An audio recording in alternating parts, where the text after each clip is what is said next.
أعوذ بالله من الشيطان اللعين الرجيم بسم الله الرحمن الرحيم وبه نستعين وهو خير ناصر ومعين سلسلے دروس معارف قرآن و اہل بیت میں ایمان اور عمل کی اہمیت کے حوالے سے یہ آج 7واں درس ہے۔ سورہ حج کی آیت نمبر 30 سے 32 تک میں ارشاد ہوا وَمَن يُعَظِّمْ حُرُمَاتِ اللَّهِ فَهُوَ خَيْرٌ لَهُ عِندَ رَبِّهِ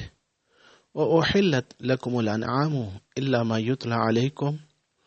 فَاجْتَنِبُوا الرِّجْسَ مِنَ الْأَوْثَانِ وَاجْتَنِبُوا قَوْلَ الزُّورِ، یعنی یہ حکم الہی ہے، اور جو بھی اللہ کی محترم چیزوں کی تعظیم کرے گا وہ اللہ کی بارگاہ میں اس کے لیے زیادہ بہتر ہے، اور تم لوگوں کے لیے تمام جانور حلال کر دیے گئے ہیں سوائے ان کے جن کے بارے میں تم لوگوں پر تلاوت کی گئی، لہذا تم لوگ ناپاک بتوں اور بیہودہ باتوں سے اجتناب کرو۔ حنفاء للہ غیر مشرکین بہ ومن یشرک باللہ فکأنما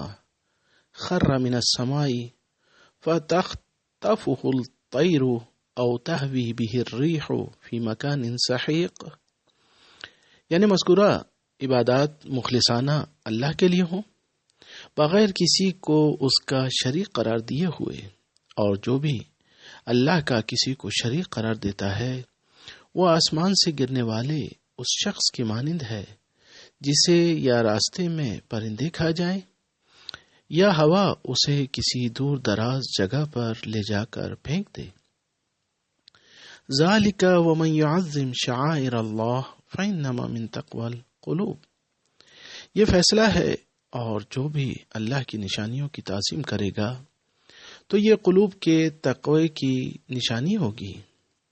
روایت ہے امام جعفر صادق علیہ الصلوۃ والسلام سے کہ آپ نے ارشاد فرمایا، بے شک یہ روایت اصول کافی کی جلد نمبر 2 کے صفحہ نمبر 17 پر ہے کہ آپ ارشاد فرماتے ہیں کہ اللہ تبارک و تعالی نے محمد مصطفیٰ صلی اللہ علیہ وآلہ وسلم کو حضرت نوح و ابراہیم و موسیٰ و عیسیٰ کی شریعتیں عطا کی جو کہ توحید و اخلاص اور شرک کی ممنوعیت اور دین الہی کی پیروی اور رہبانیت سے دوری اور حلال الہی کو حلال اور حرام الہی کو حرام جاننا ہے، اور اللہ تعالیٰ نے لوگوں کو ظالم افراد سے دور کرنے اور بچاؤ کی راہ دکھلائی جن میں لوگ جکڑے ہوئے تھے، پھر لوگوں پر نماز، زکوٰۃ، روزہ،